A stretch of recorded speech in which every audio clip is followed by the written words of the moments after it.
मेरे साथ इस वक्त खास मेहमानों का पैनल यहां स्टूडियो में मौजूद है। आपका परिचय करा देते हैं। वरिष्ठ पत्रकार आप देख रहे हैं रामकृपाल सिंह जी हमारे साथ मौजूद है, वरिष्ठ पत्रकार अभय दुबे जी, वरिष्ठ पत्रकार समीर चौगांवकर जी, वरिष्ठ पत्रकार अकु श्रीवास्तव जी, वरिष्ठ पत्रकार राकेश शुक्ला जी हमारे साथ मौजूद है यहाँ स्टूडियो में। बहुत स्वागत आप सभी का। सबसे पहले मुझे लगता है अभय जी के पास में आती हूं। अभय सर, ये टाइमिंग को लेकर एक तरफ मुंबई में इंडिया गठबंधन की बैठक और यहां कल पहले यह खबर आती है कि संसद का विशेष सत्र और आज सुबह सुबह वन नेशन वन इलेक्शन को लेकर कमेटी के गठन और उसके अध्यक्ष के तौर पर रामनाथ कोविंद जी का नाम सामने आ जाता है। टाइमिंग कैसे देखी जाए?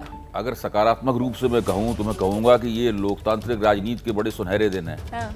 दोनों तरफ बढ़िया तरीके से पेशबंदियां हो रही हैं, घटनाएं घटित हो रही हैं, लोग एक दूसरे के खिलाफ चालें चल रहे हैं, एक दूसरे के खिलाफ बातें की जा रही हैं और सारे देश के जो मतदाता हैं वो इन सब चीज़ों को ध्यान से देख रहे हैं और वो अपनी राय इस सिलसिले में बना रहे होंगे कि भाई कौन क्या है और कौन किस तरफ जा रहा है, किसका दांव ज़्यादा बेहतर है।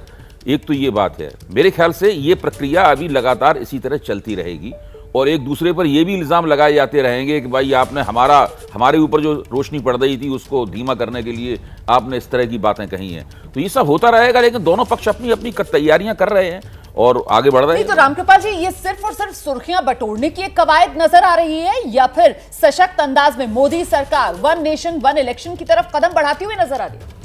निश्चित रूप से ये बहुत ही सराहनीय कदम है लोकतंत्र के लिए भी और भारतीय राष्ट्र राज्य के विकास और उसके लिए भी।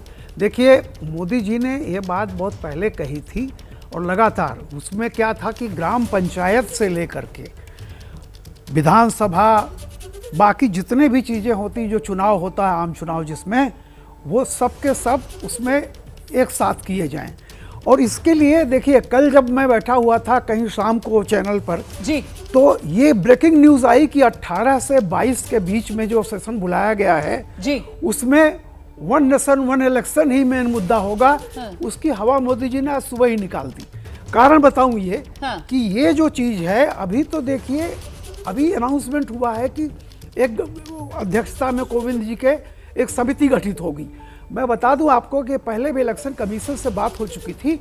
मोदी जी ने कहा था एक कॉमन वोटर लिस्ट बनाई जाए। आप ये कह रहे हैं कि अभी तो वो खिचड़ी वाला पतीला जो है वो चूल्हे पर चढ़ा है। मैं इसको बीरबल वाली खिचड़ी नहीं कह रही हूँ, लेकिन इतना जरूर कह रही हूँ कि आप कह रहे हैं कि अभी ये खिचड़ी वाला पतीला चूल्हे पर चढ़ा है, तो 18 से 22 ये जो संसद का विशेष सत्र है इसमें तो भूल जाइए ना सर। अक्कू जी, आप सहमत हैं इस बात से?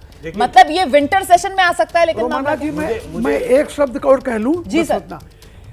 इलेक्शन कमीशन जो है इस प्रक्रिया में कम से कम 6 से 8 महीने से लेकर के साल भर तक उसे लगेगा।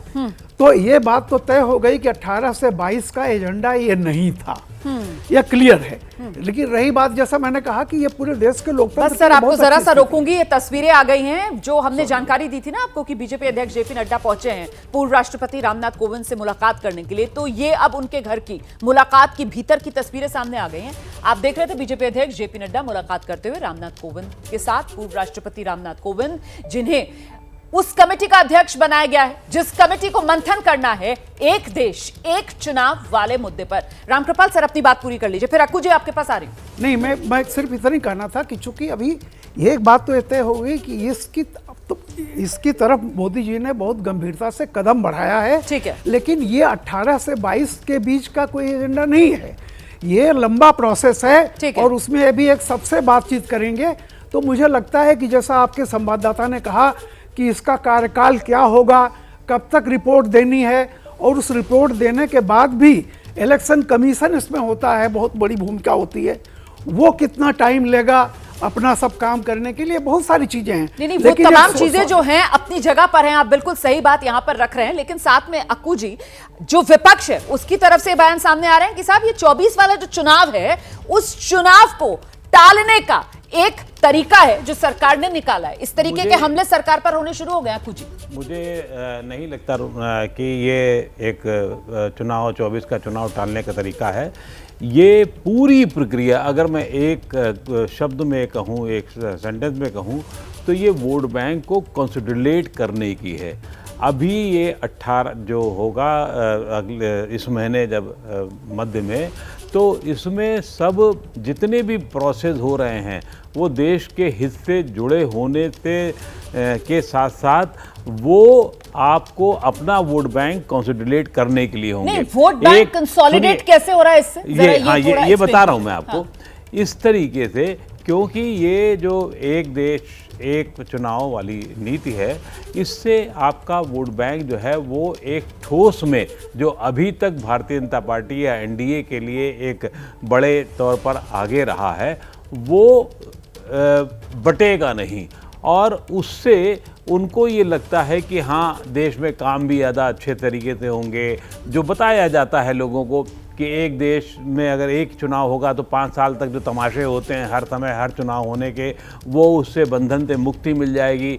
काम की दिशा में ये आप अलग एंगल लेकर आए सर। आप ये कह रहे हैं कि वो अभी तक जो जाति और धर्म वाले समीकरण से आगे बढ़कर जो लाभार्थी और विकास वाला जो वोट बैंक माना जाता था, उससे इतर हटकर ये एक और तरीका वोट बैंक को कंसोलिडेट करने का, तो क्या ये 24 चुनाव के लिए इंडिया गठबंधन पर, सियासी बिसात पर एक बढ़त बनाने का फिर चुनावी औजार के तौर पर देखा जाएगा? इस पर मैं आऊंगी, लेकिन इस बीच एक बड़ी खबर आपको बताते हैं। राहुल गांधी का वन नेशन वन इलेक्शन को लेकर बड़ा बयान सामने आया है। राहुल गांधी कह रहे हैं ये कुछ नहीं है, ये सिर्फ ध्यान भटकाने की कोशिश है। देखिए, ये राहुल गांधी की प्रतिक्रिया आई है वन नेशन वन इलेक्शन वाले मुद्दे पर। राहुल गांधी इसको सिर्फ और सिर्फ ध्यान भटकाने की कोशिश कह रहे हैं। तो अलग अलग विपक्षी गठबंधन इंडिया के नेता जिनके बयान सामने आ रहे हैं वन नेशन वन इलेक्शन वाले मुद्दे पर, ताजा बयान राहुल गांधी का सामने आया है जो इसको मुद्दों से ध्यान भटकाने की कोशिश मान रहे हैं। ये सिर्फ ध्यान भटकाने की कोशिश, ये कहना है राहुल गांधी का। तो विपक्षी गठबंधन इंडिया मंथन करने के लिए मुंबई में तमाम नेता मौजूद। दूसरा दिन आज विपक्षी गठबंधन इंडिया की बैठक का। लोगो क्या जारी किया जाएगा, इसका इंतजार है। संयोजक के नाम पर फैसला हो जाएगा, मोहर लग जाएगी, इसका इंतजार है। सीट शेयरिंग को लेकर क्या फॉर्मूला तय पाया जाएगा, इसका इंतजार है। बहुत से ऐसे सवाल जिसके जवाब ये माना जा रहा है कि आज मुंबई में इंडिया गठबंधन की जो बैठक हो रही है, जो मंथन हो रहा है, उसके बाद शायद मिल जाएं। लेकिन अभी सवालों के जवाब मिलने का इंतजार ही है। मैं राकेश शुक्ला जी के पास आती हूँ, जिस बात का जिक्र अक्कू जी कर रहे थे यहाँ पर कि वोट बैंक कंसोलिडेट, आप इसी रूप में देख रहे हैं इसको? मतलब ये 24 की बिसात पर बढ़त बनाने की एक कवायद है? नहीं, देखिए, मोदी जी की अभी तक की जो खासियत रही वो ये रही है कि मैदान वो बनाते हैं, चुनाव में विपक्ष भी उन्हीं के हिसाब से चुनाव लड़ता है। आज का टाइमिंग इसलिए महत्वपूर्ण है कि आज INDIA की बैठक है और मुझे लगता है कि मोदी जी को दाद देनी चाहिए कि उन्होंने इस विपक्षी गठबंधन का एजेंडा अपने पास से तय किया है। आज ना तो संयोजक का कोई बात होनी है, ना ही सीट शेयरिंग की कोई बात होगी। सारी बातें केंद्रित रहने वाली हैं कि यदि एक देश एक चुनाव हुआ तो INDIA में बहुत से ऐसे दल हैं जो इसमें फंसेंगे और उन्हें समय से पहले चुनाव में जाना पड़ेगा। तो स्वाभाविक तौर पे आज जो विषय होगा वो INDIA का मूल विषय होगा कि क्या इसके लिए क्या रणनीति अपनाने की ज़रूरत है।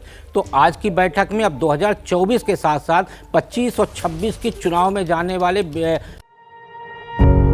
पत्रकारिता कोई इमोशन नहीं है, ना अपना कोई ज्ञान देना है और ना कोई विचार थोपना है। पत्रकारिता क्या है?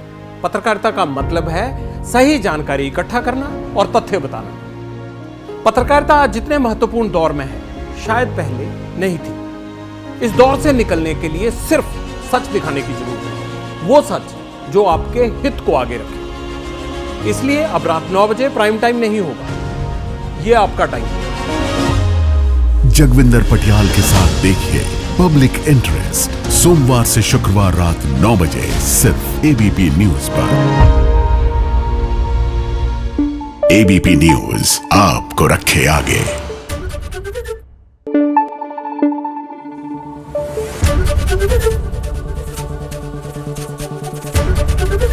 ABP न्यूज आपको रखे आगे।